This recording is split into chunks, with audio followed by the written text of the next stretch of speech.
like to request Cadet Kiran Patil to please motivate and guide our student. Jai Hind everyone. Having the जोश? First of all ऐसे बोलते हैं ना कि एक बंदे के सक्सेस में कभी उसका एफर्ट नहीं होता, तो वैसे ही है यहाँ पे जो जो लोग बैठे हैं, मतलब Ajay sir, Prachi ma'am, Tej sir, Vikas sir, सब लोग यहाँ तक सीनियर सोमनिंग सर, डाकर सर, कासा sir, they all were there. It all started when I was in KV. तो इट वाज लाइक मेरे बहुत सारे लोग जो डिप्लोमा के लिए गए, फिर आईआईटी के लिए जा रहे थे, तो मुझे भी बोला कि आजा चल तू भी कर. तो फिर कुछ अलग करना था, इसलिए हम ढूंढते रहे ऐसे, मतलब एनडीए के लिए. तो ऐसे ही जस्ट डायल पे कॉल करने, तब एकेडमी इतनी ज़्यादा बड़ी नहीं थी. सोचा कि यार हम बहुत सारी जगह पे जाके आए तो तेज सर के पास भी चले जाते.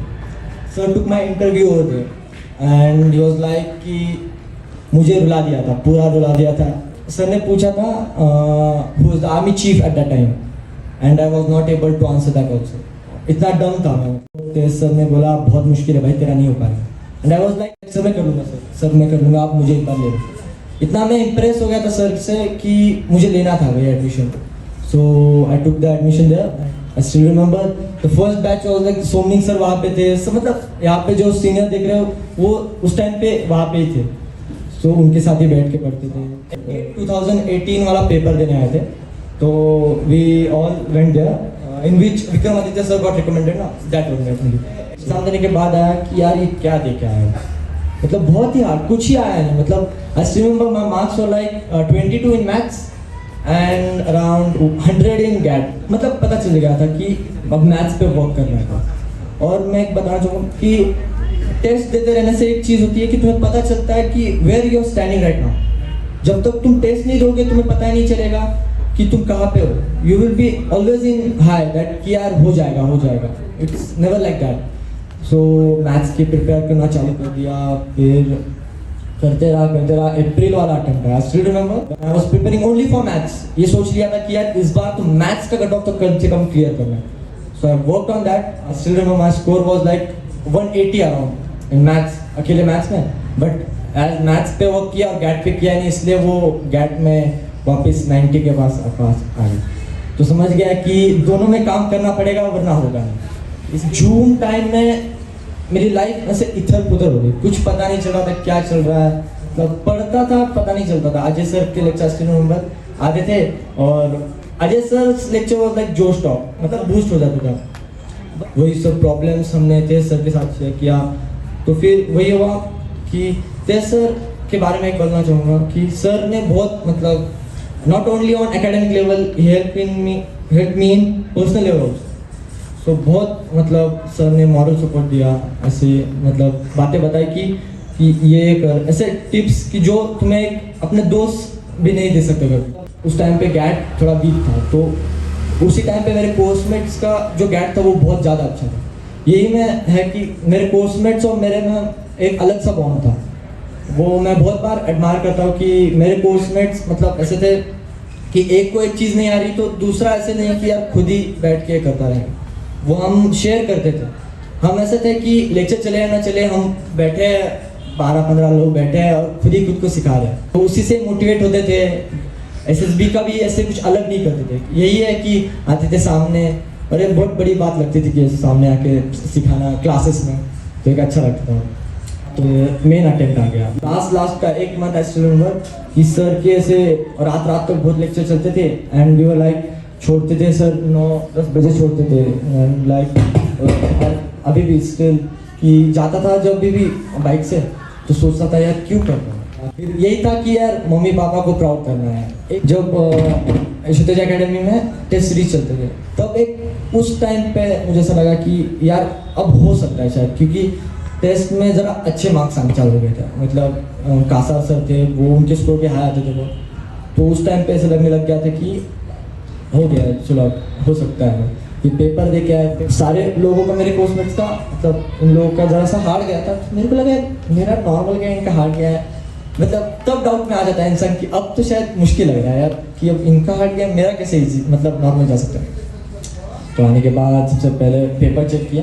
तो पेपर मतलब आ रहा था मुझको ओवरऑल, मतलब वही मैथ्स में 180 के यहाँ पे और गैट में जा रहा था पेपर की।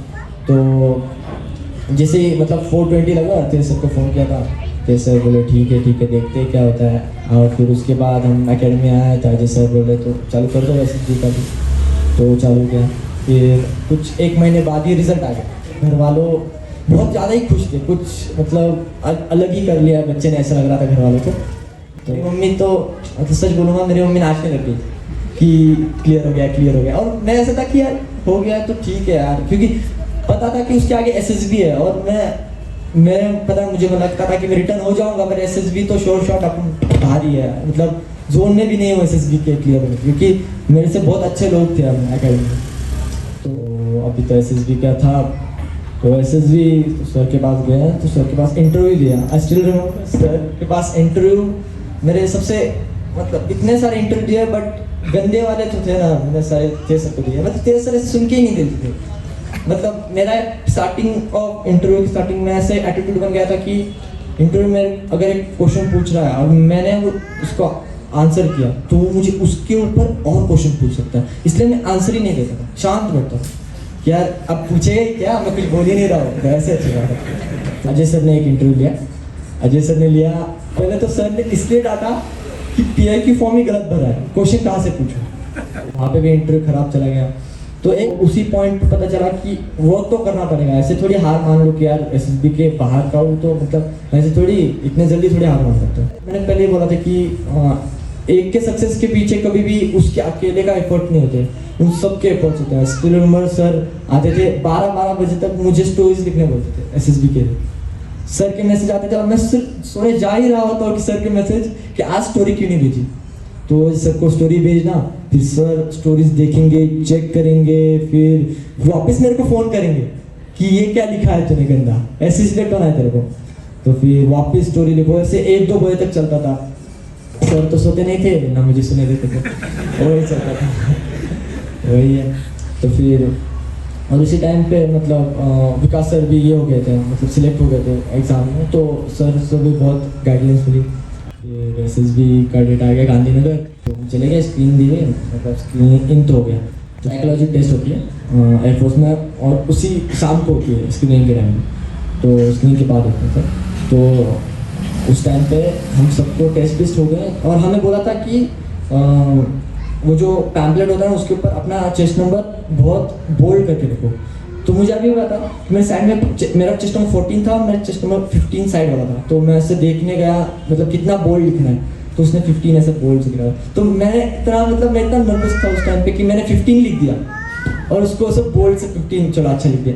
तो फिर सबको भेज रहे थे, तब तक सबने वापस बुला लिया सबको, बोला ये चेस्ट नंबर 15 कौन है, तो सब मैं मतलब उसने इस टाइम मैं क्यों खड़ा, तो बोला और एक चेस्ट नंबर 15 कौन है, बोला और कौन ही है सर, 15 तो एक ही है। बोला फिर मेरा नाम लिया किरण पाटिल, तो मैं सर नहीं हूँ सर। तो बोला कि तुमने इतना पेपर छाप दिया उसका कि तुमने नाम भी उसका ही लिख दिया चेस्ट नंबर। तो उस टाइम पे मतलब ऐसे हो गया था कि यार, और सब लोग हंसने लगे थे अब क्या ये। तो उस टाइम पे मतलब फर्स्ट डे में इतना नर्वस हो गया था कि यार अब तो गया, मतलब कुछ ही नहीं। बट इंटरव्यू पूरे मतलब बैच में मेरा सबसे छोटा इंटरव्यू आधे घंटे का था, बाकी सबका मतलब अराउंड 1 घंटा से ज़्यादा था। तो लगा अब तो यार चलो हो गया, रिजल्ट भी क्लियर हो गया। तो ऐसे चेस्ट नंबर 1, चेस्ट नंबर 2 और चेस्ट नंबर 14, तो चेस्ट नंबर 14 में वो मेरा साइड, अरे तू है, तो फिर खड़ा हो गया। तो फिर बाकी सबको भेज दिया, हमको ही खड़ा कर दिया। फिर मैं साइड वाले पूछता 14 बोला था क्या उसने, तो फिर मेरे नाम के मतलब बुकलेट आ गया, तो फिर लगा कि हो गया। फिर उसके बाद सारे फॉर्म्स भरने के बाद मैंने फ़ोन किया था तेज सर को, स्टिल रिमेंबर। सर बोले कि मतलब सर ने पूछा क्या हुआ, सर मैंने बोला कि पैम्पलेट छापने नए पैम्पलेट छापने दे दो क्योंकि नया फोटो आने वाला है सर उसके ऊपर। तो सर हो गया, अरे सर तो इतने खुश हो गए कि वही ऐसे कि अपने खुशी में मतलब कैसे लोगों की खुशी देखी जा सकती है। मतलब मेरे मम्मी पापा तो मतलब उनको बोल के रखा था कि अगर मैं जल्दी आ गया मतलब मैं ये हूँ, नॉन रिकमेंडेड हूँ। 9 बजे मैंने फ़ोन कर दिया मतलब मैं आउट हूँ। तो 12 बजे फ़ोन किया था तो उनको पता चल गया मतलब हो गया है, तो इतने खुश थे। तो सबके साथ इंटरेक्ट करना मतलब बहुत दिनों से ये था कि यार करना है। उस टाइम पे तो बहुत छोटी बैच थी, वो बैच भी नहीं होता। तो उस टाइम पे उनको था कि उनको मोटिवेट करना है, तो वो तो रह गया। बट स्टिल यार तुम लोग के साथ ऐसे बात करके ऐसा लगता है कि वो एक ड्रीम जो था कि कुछ हमें भी लोगों को मोटिवेट करना है कभी ना कभी, तो वो ड्रीम एक पूरा हो गया तो बहुत मतलब अच्छा लगता है। एसएसबी रिटर्न सब अलग था और मेरे लिए मेडिकल ही बहुत बड़ी बात थी। तो मेरे लिए एक मेडिकल प्रॉब्लम थी, पेक्टस एक्सकैवाटम करके। तो फर्स्ट मेडिकल बोर्ड में आउट हो गया।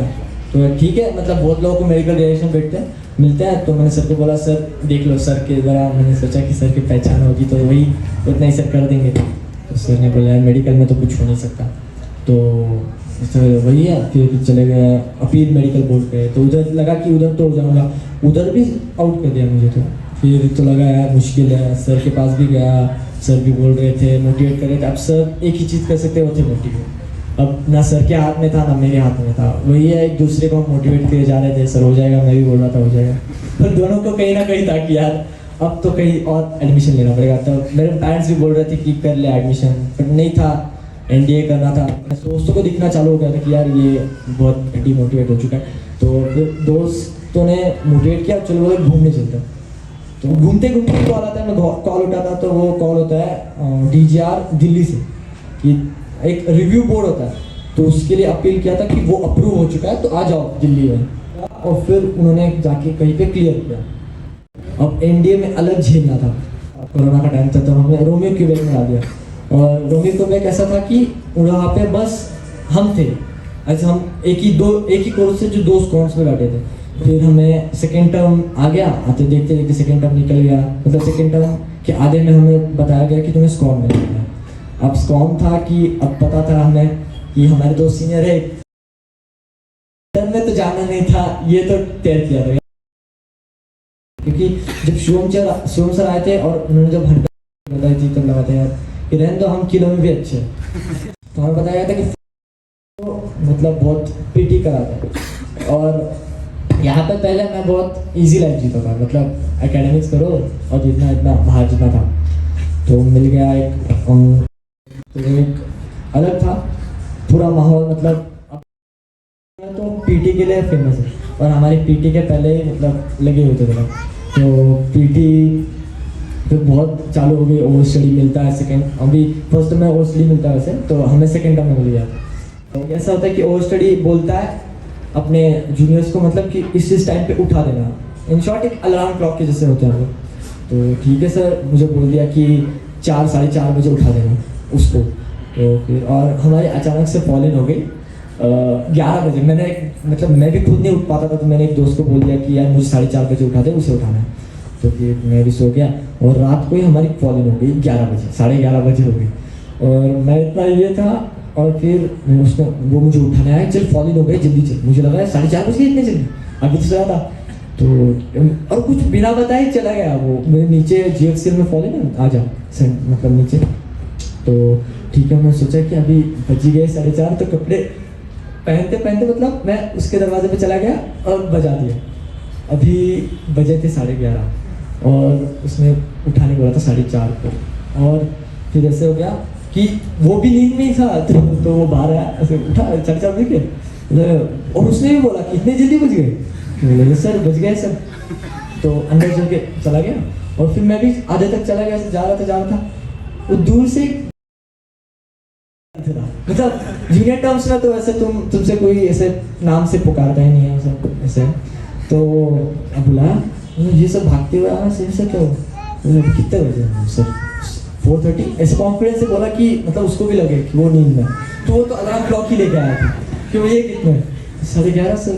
तो आ जा फॉलिंग से आ जा। तो ऐसा था कि मैं इतना, और उसी टाइम पे एग्जाम चल रहे थे, तो सुबह इतने जल्दी चला गया ना मैं, मतलब तो उसको दिख ही नहीं पाया। तो वो और मेरे सामने रहता था ओवर स्टडी सबसे मतलब नियरेस्ट हो गया सामने रहता था। तो मैं किसी और के केबिन में जाके बैठा था कि यार उसके मुंह ना लग जाओ ऐसा, मतलब ये इतना डरावना वो था। बट बाद में वो तुम्हारे पैल बन जाता है, तो बहुत अच्छा पैल। जैसे बताया कि जर्नी अगर तुम मुसीबत में पड़ जाते हो तो कोई ना कोई ऐसे आ जाता है तुम्हारे पास, एक फरिश्ता कह के। तो वैसे मेरे ज़िंदगी में बहुत सारे फरिश्ते हैं यार, मैं उनको अभी थैंक यू बोलते बैठूँ तो मतलब मैं मतलब अभी भी नहीं भूल सकता। मतलब अजय सर ने, विकास सर ने कितनी मेहनत की है हमारे पीछे, तेज सर ने कितनी मेहनत की है। एक स्टार्टिंग में बोला था कि जिसके मतलब एक अकेले की मेहनत नहीं होती है, बट एक हमेशा याद रखना कि अगर वो सारे लोग तुम पे मेहनत कर रहे हैं और तुम ही मेहनत नहीं कर रहे हो ना, तो तभी भी कुछ मुश्किल है। विक्रम सर आते थे, सोम सर आते थे, तो एक ऐसे मोटिवेशन अलग सा होता था कि लोग बोलते कि मोटिवेशन कहाँ से ढूंढते हो सर आप ऐसे पढ़ाई करने में। ऐसे नहीं लगता है, मोटिवेशन तुम छोटी छोटी चीज़ों में देख सकते हो। मेरे पापा हमेशा मुझे एक चीज़ बताता है कि तुम्हें लगता होगा ना अगर कि तुम्हारी प्रॉब्लम बहुत प्रॉब्लम है तुम्हारी, ऐसे हमेशा सोचना कि तुम्हारे आगे वाले के पास तुमसे बहुत ज़्यादा प्रॉब्लम है। ऐसा मत सोचना कि यार सारे प्रॉब्लम्स तुम्हारे पास है। जस्ट लुक कि यार हमारे से भी ज़्यादा प्रॉब्लम वाले लोग बहुत सारे हैं। ऐसे नहीं कि तुमको कोई अलग इशू होता है तो किसी और को किसी को फाइनेंशियल इशू होता है, ऐसे होता है। मेरे पापा बोलते थे तुझे सब कुछ मिल रहा है ना, मतलब ऐसे नहीं है, बहुत लोग होते हैं जिनके पास कुछ नहीं होता। एक अच्छे वेल फैमिली से था, इसलिए वो सारा लोड नहीं था कि फाइनेंशियली पापा हेल्प कर पाएंगे कि नहीं, ये पाएंगे। बट ऐसा था कि यार अगर इतना सब कुछ मुझे मिल रहा है तो भी मैं नहीं कर पा रहा हूँ, तो यार एक था कि कोई फ़ायदा नहीं है फिर पापा का मुझे इतना सब कुछ चीज़ें।